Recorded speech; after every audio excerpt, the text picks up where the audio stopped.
Iniciamos con nuestra sexta semana de esta unidad de aprendizaje que es marco jurídico. El tema que vamos a abordar será naturaleza jurídica del derecho del trabajo y las relaciones individuales del trabajo. En cuanto al tema de la naturaleza jurídica del derecho del trabajo, bueno, tenemos que el derecho laboral claramente encaja en los lineamientos del derecho social, ya que la mayor parte de sus instituciones responden a la idea de igualdad por compensación, que es característica del derecho social, cuya meta es lograr la justicia social. El derecho del trabajo tiene como objeto tiene autonomía, jurisdicción, legislación y estudio doctrinal. Sabemos, y lo hemos platicado, que el fundamento donde surge la ley reglamentaria pues, es de la Constitución, del artículo 123. En 1917 quedó aprobado el artículo 123 de la Constitución, en donde se consagran las garantías más importantes para los trabajadores que forman en la sociedad, a la igualdad que los campesinos son un grupo socialmente débil. Todas estas situaciones, pues a finalidad, pues la creación de esta ley reglamentaria y establecer ese artículo en general para poder proteger a las partes o a la sociedad más frágil, ¿verdad? Como les comentaba, en este caso entran los campesinos, los mineros, son las clases más desprotegidas. Tales garantías tienen categoría constitucional para evitar que puedan ser violadas a través de leyes ordinarias o medidas administrativas. El artículo 123 en su apartado A señala, se establece o regula las relaciones contractuales laborales entre trabajadores y patrones de la iniciativa privada, incluso abarca las actividades de algunas empresas paraestatales.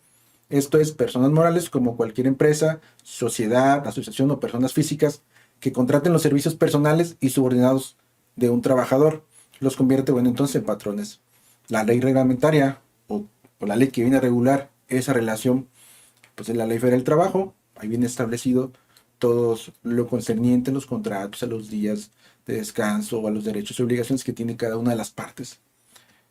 El apartado B del artículo 123 establece o regula las relaciones de trabajo que se establecen entre el gobierno y sus trabajadores. La Ley Federal del Trabajo de los Trabajadores al Servicio del Estado, también conocida como la ley burocrática, es precisamente la ley reglamentaria.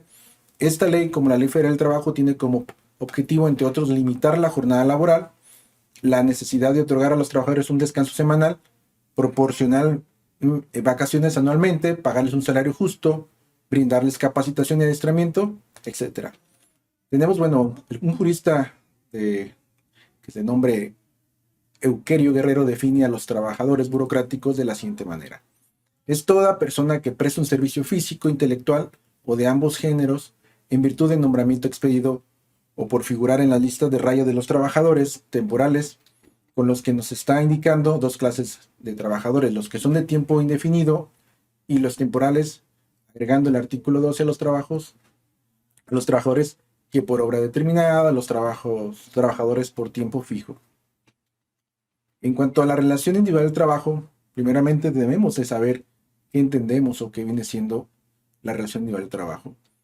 El artículo 20 de la Ley Federal del Trabajo señala que se entiende por relación de trabajo cualquiera que sea el acto que le dé origen la prestación de un trabajo personal subordinado a una persona mediante el pago de un salario.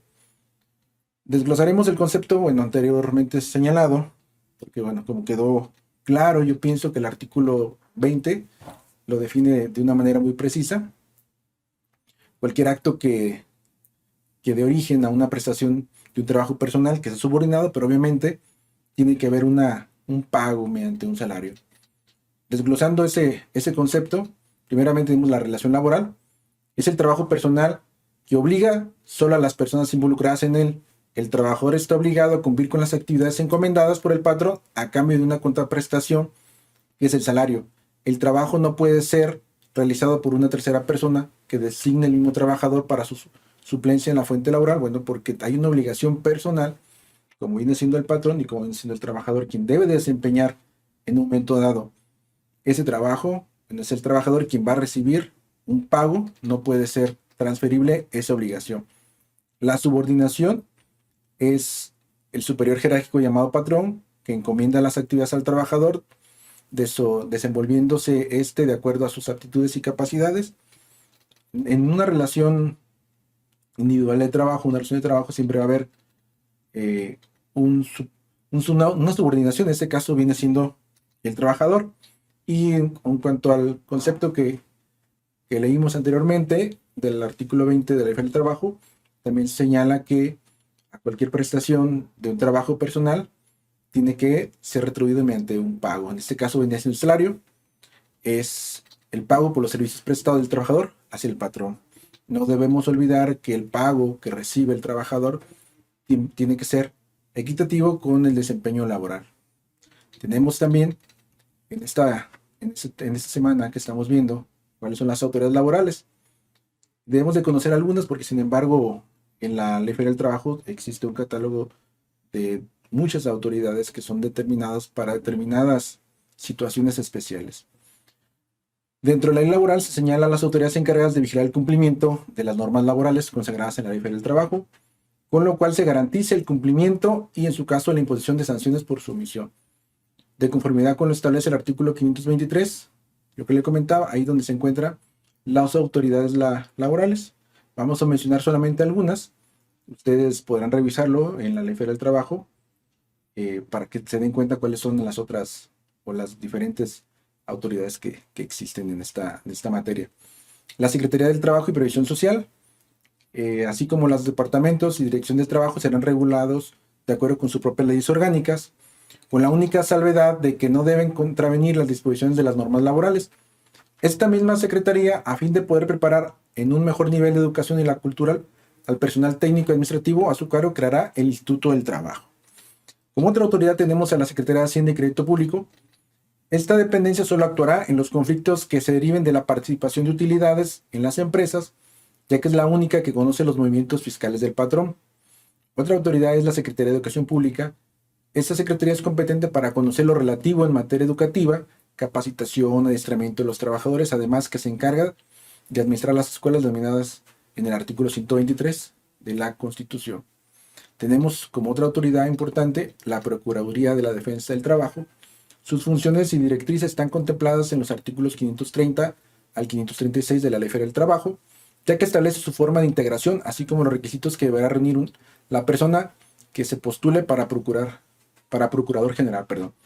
Entre sus funciones más importantes encontramos la de representar y asesorar a los trabajadores ante cualquier autoridad laboral, proponer soluciones armoniosas para la solución de sus conflictos, eso viene a ser una fase conciliatoria, y levantar actas de los acuerdos para que quede constancia de su actuación, estando autorizada para imponer multas a los patrones que no cumplan con la ley.